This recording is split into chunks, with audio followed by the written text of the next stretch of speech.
Why financial independence isn't selfish, it's survival. You're not selfish for wanting to feel safe with money after divorce. You're actually surviving. And in this moment, your survival matters more than anyone else's opinion.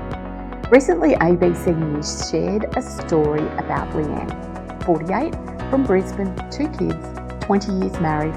After divorce, she assumed they'd just split the assets and move on.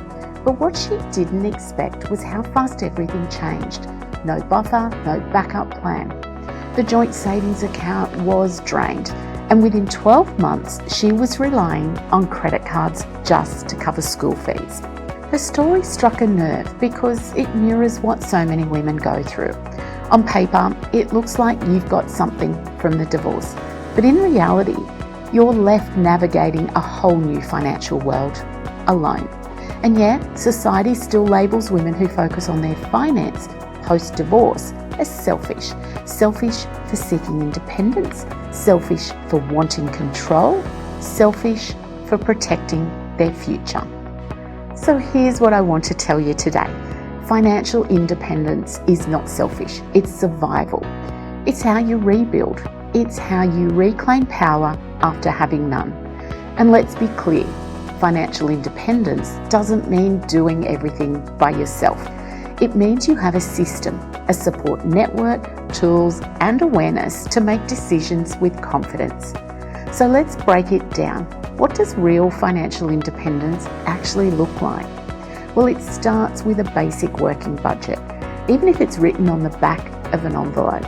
Your financial power begins with knowing what's coming in and what's going out.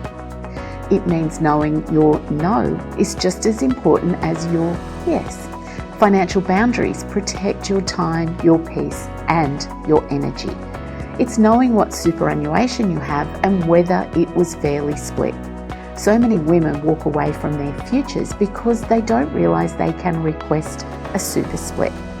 It's creating systems, automatic transfers into savings, recurring bill alerts, and a calendar reminder to check your finances weekly. These aren't tasks, these are trust-building rituals with yourself. It's setting up your own accounts, not just for spending, but for savings.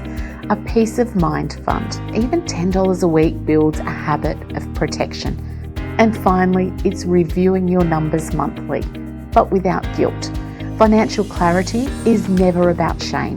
It's about noticing what's working, what needs adjusting, and what you can celebrate. In the Pineapple Project podcast, they call this the shift from shame to strategy. One guest said, "I stopped thinking I was bad with money. I realised I'd just never been taught." Well, that stuck with me because it's not just about knowing what to do, it's about unlearning what you've been told.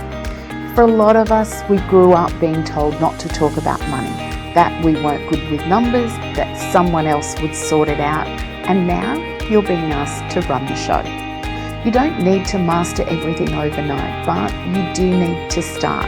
And the starting point is usually one uncomfortable, courageous decision. Asking for help, logging into your account, saying, "I don't want to live in survival mode anymore." That's why I created My Money Makeover, because women like you deserve a safe, supported space to learn how to rebuild. This isn't just about budgeting. It's about reclaiming your identity. It's about rewiring your mindset around money, power, and possibility. We've helped hundreds of women go from anxious to confident, from foggy to focused, from "I don't know where to start" to "I've got this." If this spoke to you, join our free support community using the link below. Let's get you feeling clear, strong, and back in control.